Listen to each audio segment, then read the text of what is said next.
Carta aos Efésios, capítulo 6, versículo 10 a seguir. Carta de Paulo aos Efésios, capítulo 6, versículo 10 a seguir. Que diz assim a palavra do Senhor: No demais, irmãos meus, fortalecei-vos no Senhor, na força do seu poder. Revesti-vos de toda a armadura de Deus, para que possais estar firmes contra as astutas ciladas do diabo, porque não temos que lutar contra a carne e o sangue, mas sim contra os principados, contra as potestades, contra os príncipes das trevas deste século, contra as hostes espirituais da maldade nos lugares celestiais. Portanto, tomai toda a armadura de Deus, para que possais resistir no dia mau e, havendo feito tudo, ficar firmes. Amém, meus amados? Com base nesse texto, com base nesta palavra aqui, eu quero trazer para vocês uma palavra poderosa que traz por título a armadura espiritual dos cristãos. Ou seja, a palavra do Senhor nos fala aqui, inspirada pelo apóstolo Paulo. Quem foi o apóstolo Paulo? O apóstolo Paulo foi um dos 13 discípulos de Jesus. Pode-se dizer que o apóstolo Paulo foi o 13º discípulo de Cristo após a sua morte. Então, diante desse texto aqui, Paulo agora já tinha passado por diversas igrejas, já estava ali fazendo a obra do Senhor, já estava ganhando almas, já estava pregando a palavra do Senhor, mas Paulo ali, inspirado pelo Espírito Santo, quis escrever uma carta à igreja de Éfeso. Essa igreja, ela era uma igreja fiel a Deus, era uma igreja que andava na doutrina, na palavra, era uma igreja que vivia a verdade alicerçada em Cristo, era uma igreja fiel ao Senhor. Porém, a igreja de Éfeso estava ali passando por alguns ataques espirituais. E como assim? Sofrendo alguns ataques espirituais. O texto vai nos falar que agora Paulo, inspirado pelo Espírito Santo, escreve essa carta à igreja de Éfeso dizendo: No demais, irmãos meus, fortalecei-vos no Senhor e na força do seu poder. Revesti-vos de toda a armadura de Deus, para que possais estar firmes contra as astutas ciladas do inimigo. Ou seja, o apóstolo Paulo aqui vai trazer uma revelação poderosa ali para a igreja de Éfeso, dizendo: revesti-vos, igreja, revesti-vos de toda a armadura de Deus, para que possa estar firmes contra as astutas ciladas do diabo. Ou seja, ele quis passar para a igreja o seguinte, ele quis dizer o seguinte, que a igreja era preciso que ela se revestisse de toda a armadura de Deus. E quais são essas armaduras que Paulo estava ali falando para a igreja de Éfeso? Revesti-vos de toda a armadura de Deus, para que possa resistir contra as astutas ciladas do diabo. O apóstolo Paulo quis dizer o seguinte, ele quis passar para a igreja, alertar o povo de Deus, alertar os verdadeiros cristãos, dizendo que a nossa luta, a nossa peleja não era contra a carne, nem contra o sangue. Ou seja, a nossa luta, ela é totalmente espiritual, para que você possa entender. A minha luta e a sua luta, ela não é contra a carne, nem contra o sangue. Ou seja, a nossa luta não é contra o nosso próximo. A nossa luta que nós enfrentamos no dia a dia não é contra o nosso patrão, não é contra o nosso marido, não é contra nossos filhos, não é contra a nossa esposa, não é contra o vizinho, não é contra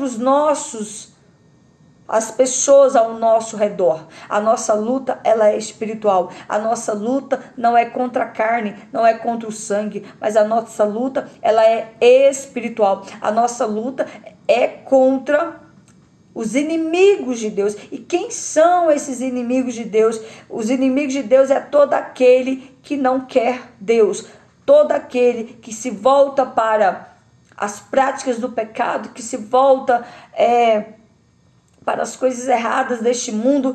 Esses são considerados os inimigos de Deus. Por quê? Porque eles estão no mundo, porque eles estão nas mãos do diabo. Todo aquele que não está em Deus está com o diabo. Se você Se você não está em Cristo, você está então com o diabo. Então é isso que o apóstolo Paulo quis ali trazer essa revelação para a igreja de Éfeso, para que eles pudessem entender o mundo espiritual. E eu quero dizer, igreja, que o mundo espiritual, ele é um mundo muito perigoso. O mundo espiritual, ele é mais perigoso que o nosso mundo matéria, nosso mundo material. O mundo espiritual, ele é terrível. Por quê? Porque a palavra do Senhor diz que nossa luta, ela é espiritual, não é contra a carne nem contra o sangue. Se o Senhor abriu a nossa visão espiritual, nós vamos ver aqui anjos e demônios lutando o tempo todo em guerra contra a nossa vida, ou seja, o inimigo querendo nos tragar e o anjo do Senhor querendo nos dar livramento. Então, se o Senhor abrir nossa visão espiritual, nós vamos ver anjos e demônios lutando entre si o tempo todo a favor, para os anjos protegendo os seres humanos e o diabo tentando destruir os seres humanos.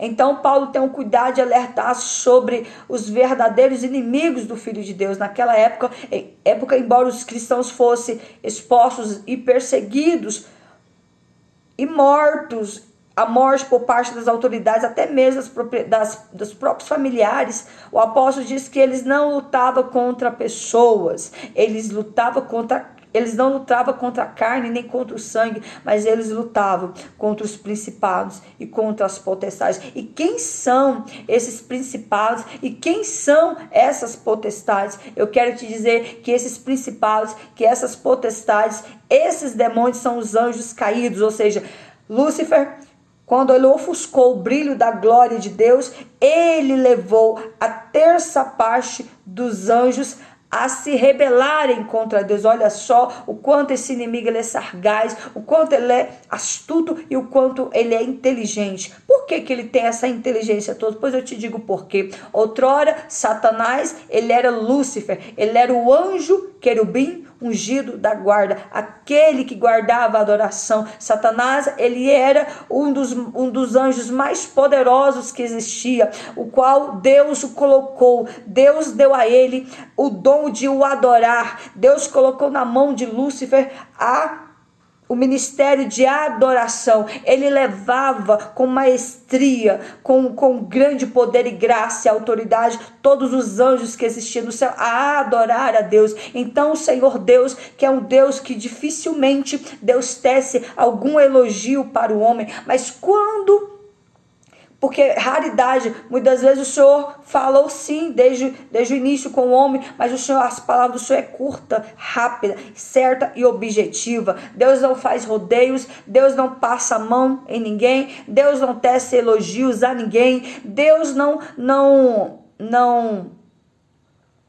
ele não exalta ninguém. Mas Lúcifer era um dos anjos que levava os demais anjos a adorar a Deus. Então o próprio Deus falava para Lúcifer dizendo: eu te escolhi, eu te fiz para isso, não existe ninguém maior do que tu, eu te fiz, eu te escolhi, eu que dotei você de poder e graça e unção para me adorar. Esta voz, o qual eu te dei, é poderosíssima. Então, Lúcifer, quando ele adorava e quando ele levava a maestria dos anjos também a adorar a Deus, Lúcifer, ele era sagaz, ele era inteligente, então ele começou a observar a Deus e ele quis ofuscar o brilho da glória de Deus para ele. Ele pensou o seguinte: como assim? Eu sou a criatura e ele é o criador e ele está tecendo elogios para mim? Satanás, ele analisou por esse ângulo, ele disse: então eu sou muito poderoso mesmo, eu sou forte, eu sou bonito, eu sou glorioso, porque até o próprio Deus, que é o meu Deus, que é o Senhor de todas as coisas, até ele está tecendo elogios para mim. Então o brilho, Satanás ofuscou esse brilho da glória de Deus. Então ele olhou para Deus e pensou: então eu posso ser semelhante a ele. Se ele que é grande tece elogios para mim, se ele que é todo o poder, toda a magnitude, toda a soberania está sobre ele e ele está tecendo elogios para mim. Então foi aí que veio a queda de Lúcifer, ele ofuscou, ele desejou ser igual a Deus, ele ofuscou o brilho da glória de Deus. E quem é a criatura para tentar ofuscar ou querer ser semelhante a Deus? A criatura, tão somente com o olhar do Criador, ele é fulminado. Então o Senhor fez anjos lendários, fez anjos poderosos para o adorar, mas o Lúcifer, ele ofuscou o brilho da glória de Deus, e agora Lúcifer, ele foi destituído da glória. Lúcifer agora, ele agora era anjo de luz, se tornou anjo das trevas. E se ele era bonito, ele se transformou em a coisa mais horrenda, mais horrível do mundo. Se ele tinha voz linda, poderosa, agora a voz dele parece uma taquara rachada. Ou seja, ele não tem mais voz, ele não tem mais o dom de adorador, ele não tem mais nada, ele ofuscou ser igual a Deus. E quem é a criatura para ofuscar ser igual a Deus? Deus não dá sua glória a ninguém, muito menos a alguma criatura ou qualquer imagem de escultura. Então agora o texto vai nos falar que a inteligência, o jeito sagaz de Lúcifer levou não só ele a pecar contra Deus, mas ele fez com que a terça parte dos anjos também pecasse. Olha só, a terça parte dos anjos eram muitos anjos, mas então agora os anjos, Deus destitui Lúcifer da terra. Lá no livro, não sei se é Ezequiel 14, que diz que o próprio Jesus relatou, dizendo: eu via Satanás cair como um relâmpago na terra. Muitos estudiosos, muitos cientistas do passado, eles estudavam e eles chegaram a dizer que o mundo surgiu através de um Big Bang. Eu quero te dizer que não existe isso é mentira. Essa explosão que existiu foi quando Deus destituiu Satanás, quando Deus lançou Satanás do céu para a terra. Houve sim uma explosão, mas foi o anjo sendo caído, e ali houve sim um barulho muito grande, porque ele era anjo, e com o poder e a força do próprio Deus, Deus lançou ele do céu para baixo. Pela lei da gravidade, anjo não pode cair. Anjo, porque ele é um ser espiritual. Como assim ele caiu? O anjo, de fato, anjo, ele é um ser espiritual, independente se ele é o anjo, se ele é demônio, se ele é o anjo, os anjos de Deus. Mas Lúcifer só caiu por isso, porque quando ele carregava dentro de si o dom da adoração, quando Deus arrancou esse dom do coração dele, ele se desequilibrou, porque ele sentiu aquela graça, aquele poder saindo dele, aquela unção de adorador saindo dele. Então ele se calambeou, ou seja, ele ficou ali enfraquecido por algum momento, quando Deus tirou o dom de adorador dele. Então ele caiu sim, e ali fez aquele barulho. Então ali o texto vai nos falar que não só Lúcifer caiu, como toda a terça parte dos anjos também foram destituídos da glória. Então agora você imagine se o próprio Lúcifer, que estava ali com Deus, adorava assim, ele assistia ali no trono do Senhor, convenceu uma terça parte dos anjos a se rebelar, a se revoltar contra o seu Deus, contra o seu Criador. Imagina o que ele não faz comigo e com você, que somos meros seres humanos, pecadores e cheios de todos os defeitos. Não brinque com Satanás, porque ele sabe agir. Deus não nos deu espírito de medo. Deus não nos deu espírito de covardia. Nós não devemos temer o diabo. Nós devemos temer apenas a Deus. Mas nós sabemos que ele é sagaz. Portanto, nós sim temos que buscar essa armadura, esse revestimento que o apóstolo Paulo aqui estava escrevendo para a carta para a igreja de Éfeso. Então ele disse o seguinte: revesti-vos de toda a armadura de Deus, para que possa estar firmes contra as astutas ciladas do inimigo. O próprio Lúcifer, quando ele tentou Jesus lá lá em Lucas 4, acho que é Lucas 4, a tentação de Jesus, o próprio Lúcifer teve a ousadia de tentar o Filho de Deus. Imagine eu e você, pecador. Jesus sendo Deus, ele ousou tentar Cristo quando Jesus estava lá no monte, jejuando, né, fazendo o jejum de 40 dias no monte.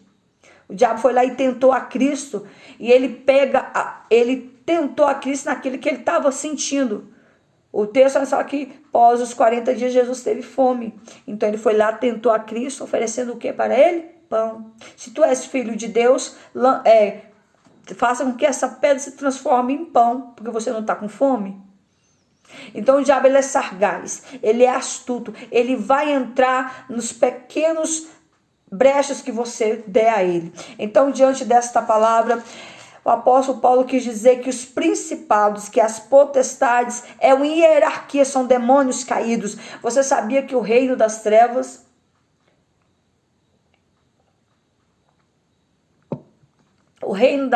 ele é totalmente organizado, muito organizado. Há uma hierarquia, há toda ali uma reunião, um decreto ali do próprio diabo para com seus demônios, para atormentar países, pessoas, determinados lugares. Por isso que existe principados e potestades. Os principados, a perversidade de Satanás se evidencia na forma organizada. O diabo, ele é organizado. Se ele não for, por quê? Porque ele é estrategista, ele é inteligente. Essa inteligência Deus deu para ele.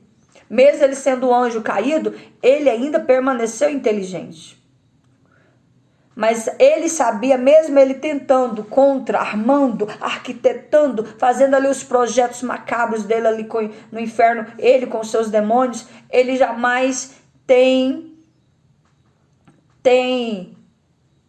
domínio próprio, porque o próprio Deus, ele só vai aonde Deus permite. Ele não tem autonomia. Por quê? Porque ele é criatura e Deus é o criador. Por mais que ele tente ofuscar, tentando desviar um crente, tentando tirar alguém da igreja, porque o diabo, ele não luta contra aqueles que já estão no mundo, porque quem já está no mundo, quem está na prática do pecado, quem está na prática da prostituição, quem está na prática dos vícios, da bebida, das drogas, já pertence a ele. Então ele só vai destruir cada vez mais aquela vida, mas já pertence a ele. Agora ele vai lutar contra nós, ele vai lutar contra os servos do Senhor, ele vai lutar contra a igreja. Então é isto que o apóstolo Paulo quis dizer: se revestir, igreja do Senhor, igreja de Éfeso, se revista das armaduras de Deus, para que possais estar firmes em quem? Deus, firmes em quem? Nesta palavra, para que possa estar firmes contra as astutas ciladas do diabo. Então agora Paulo tece ali tudo aquilo que ele quer passar para a igreja, para que a igreja entenda e aprenda a lutar, aprenda a guerrear espiritualmente, porque a nossa luta não é contra a carne, nem contra o sangue, mas a nossa luta é contra os principados e potestades da maldade. Então agora a perversidade de Satanás se evidencia na forma organizada. Satanás continua com que age para fazer oposição. Ele continua ali tentando manipular aquele que é contra, aquele que faz a vontade de Deus. Ele tenta de todas as formas derrubar um servo do Senhor. Esses demônios se subdividem em hierarquia: principados, potestades, príncipe das trevas, hostes espirituais da maldade. Você sabia que o diabo, ele tem diversos nomes? Lúcifer, Satanás, antiga serpente, dragão, mentiroso, ladrão, pai da mentira, príncipe das trevas. Satanás, ele tem diversos nomes. Então agora ele faz ali aquela reunião e ali começa da legalidade ali e coordenar para cada lugar ou país que os demônios têm que agir. Você sabia que os demônios que estão no Brasil, que atuam no Brasil, não é os mesmos demônios que atuam lá no Paquistão, que é um país diabólico. Não é o mesmo demônio que atua lá na África, nos Estados Unidos, na Europa, no Vaticano. Não. Cada demônio, ou seja, esses principados que são os demônios mais poderosos, eles recebem o comando para estar em cada país. Então, cada país tem sua hoste satânica. Cada país, os demônios atuam de um jeito. Isso é tão verdade que quando eu observo se eu assistir algo ali da África, ver alguém ali possesso de demônio, nós vemos ali a ação de demônios terríveis, de demônios que muitas vezes não tem eles aqui no Brasil. Isso é só para quem é espiritual, só para quem entende, tá, gente? Então é isso. Então o diabo, ele é terrível. Ele veio para matar, roubar e destruir. Então a Paulo agora ensina, abre o entendimento da igreja de Éfeso. Estejais preparados, se revista, porque a tua luta não é contra a carne, a tua luta não é contra o teu próximo, a tua luta não é contra os principados. Irmãos, eu tô com o rosto inchado, sinusite. Tô com o rosto todo inchado. Mas amém. Diante disso aqui, o texto vai nos falar que ele agora faz das suas delegações, das suas ordens, os seus comandos para os demônios agora atuar, cada um no país, cada um de um jeito. E ali ele pinta e borda com aqueles que não temem a Deus, com aqueles que não conhecem a palavra do Senhor, com aqueles que querem viver conforme os seus deleites, conforme as suas vontades. Então agora o apóstolo Paulo vai dizer que os principados, cada categoria tem grau de poder em um raio de ação, de modo que nenhum principado, por exemplo, os maiorais em poder, age nas nações provocando calamidades, catástrofes, corrupção no governo, violência, todo tipo de maldade contra os habitantes da terra. As potestades, ele tem como objetivo de interagir, de atuar contra o reino de Deus, que são as potestades. Eles atuam contra o reino de Deus, ele tenta lutar contra os servos do Senhor, ele tenta lutar contra a igreja do Senhor. Então, cada hóstia satânica ali tem a sua delegação. Então, isso que Paulo quis dizer. Portanto, irmãos amados, portanto, não temos que lutar contra a carne e sangue, mas sim contra os principados, contra as potestades, contra os príncipes das trevas deste século, contra as hostes espirituais da maldade nos lugares celestiais. Esses são as armas que vêm contra nós. Ou seja, Paulo ali orientando a igreja de Éfeso, ele foi dizendo: portanto, meus amados, tomai toda a armadura de Deus para que possais resistir no dia mau, havendo feito tudo, ficar firmes.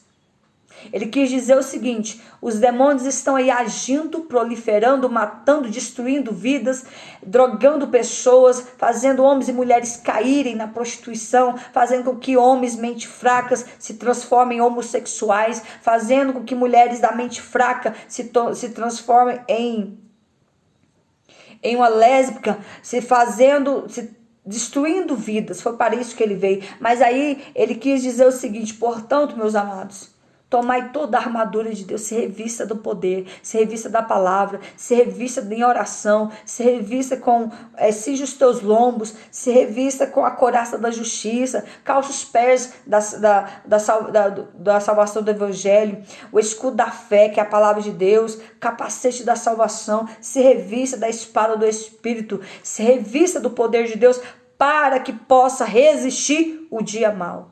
E que dia mau é esse? Esse dia mau é aquele, aqui no versículo 3, que diz assim: portanto, tomai toda a armadura de Deus para que possais resistir no dia mau e, havendo feito tudo, ficar firme. Que dia mau é esse? Esse dia mau é aquele dia que eu e você não agendamos, não marcamos ele na nossa agenda para acontecer. O dia mau é aquele dia que chega na sua vida quando tudo vai bem, quando está tudo ok, mesa farta, dinheiro na conta, casamento ok, os filhos todos saudáveis, estudando. O dia mau é aquele dia que ninguém espera. O dia mau é aquele dia que ele vem para o rico, para o pobre, para o bonito, para o feio. O dia mau é aquele dia que chega na nossa vida sem pedir licença, sem falar que está chegando. O dia mau é aquele dia que vem para destruir vidas, que não estiver alicerçado na palavra. Esse dia mau, ele vem de uma forma que, se você não estiver alicerçado na palavra, ele vem para te destruir. Ah, irmã, você está falando assim, eu estou ficando com medo.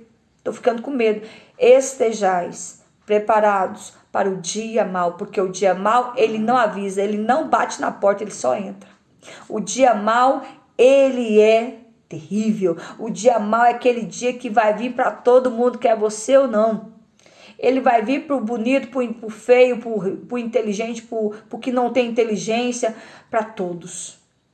Portanto, meus amados, estejais preparados para esse dia terrível.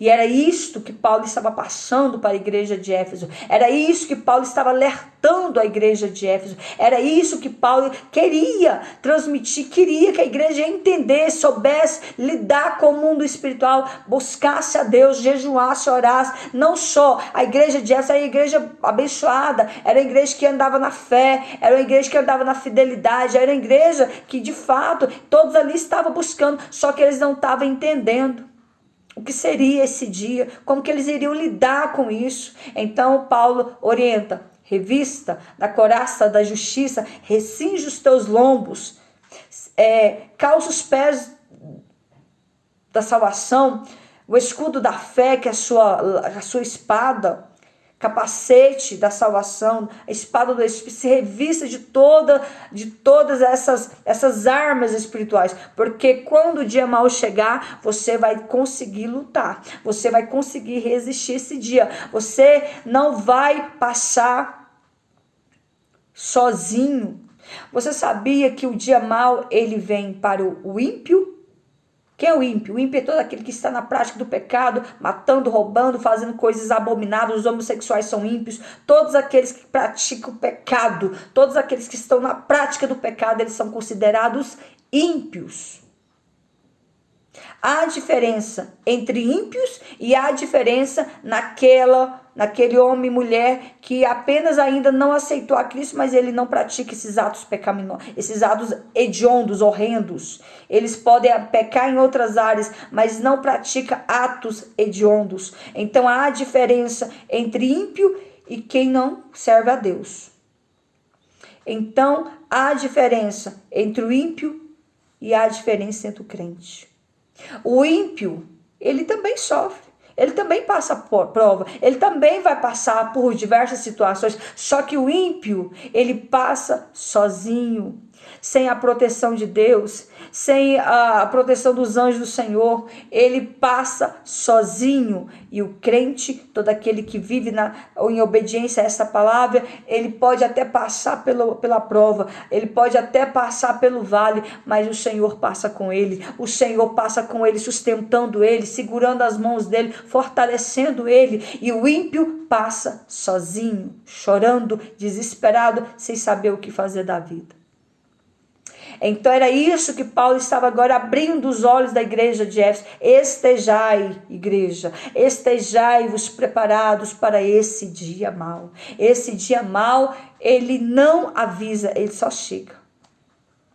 Então busque agora, se revista agora, conserta a tua vida agora, aceita Jesus agora, entrega a sua vida a Cristo agora, para que quando esse dia mau vier, você venha estar alicerçado nesta palavra, você venha estar fortalecido em Cristo, que você venha estar revestido do poder de Deus. Busque esta palavra, esse poder, essa unção agora, e o Senhor irá abençoar a tua vida. Amém, meus amados? Quantos aqui entenderam essa mensagem? Eu disse que eu seria breve e rápida. Se você se revestir desta palavra, nem o inimigo não tem poder sobre a tua vida, o maligno não vai te tocar. Satanás, ele pode até vir, mas ele vai vir por um caminho, por 7 caminhos, ele vai fugir de ti. Então se revista desta palavra, se revista deste poder, se revista desta graça. Amém, meus amados? O que eu não pude falar, o que eu não consegui falar, que o Espírito Santo possa te conceder mais uma oportunidade, que Deus possa abençoar todos vocês. Mas antes de eu encerrar a live, alguém que entrou aqui na minha live, ao ouvir eu ministrando dessa palavra, foi tocado pelo Espírito Santo e quer entregar a sua vida a Cristo, quer entregar a sua vida ao Senhor nesta hora? Ou você que está afastado dos caminhos do Senhor, quer entregar a sua vida a Cristo nesta noite, quer reconciliar com Cristo nessa noite? Tem alguém para Cristo nessa noite? Se tiver alguém, escreve: eu quero, ou estou voltando para o Senhor, que eu estarei orando por você, estarei orando pela tua vida. Gente, eu parei de pregar agora porque eu me senti muito cansada. Eu fiquei meia hora esperando vocês e me cansou. Por isso que eu encerrei a mensagem rápida. Mas assim, eu creio que Deus falou, porque quem fala é Ele. E que Deus possa abençoar todos vocês através dessa mensagem. Fica na paz de Deus. Se você, quem ainda não me segue, quiser me seguir aqui, pode me seguir. Lá no YouTube essa mensagem está sendo gravada. Marleide de Almeida. E que Deus possa abençoar todos vocês. Deus abençoe vocês aí do YouTube.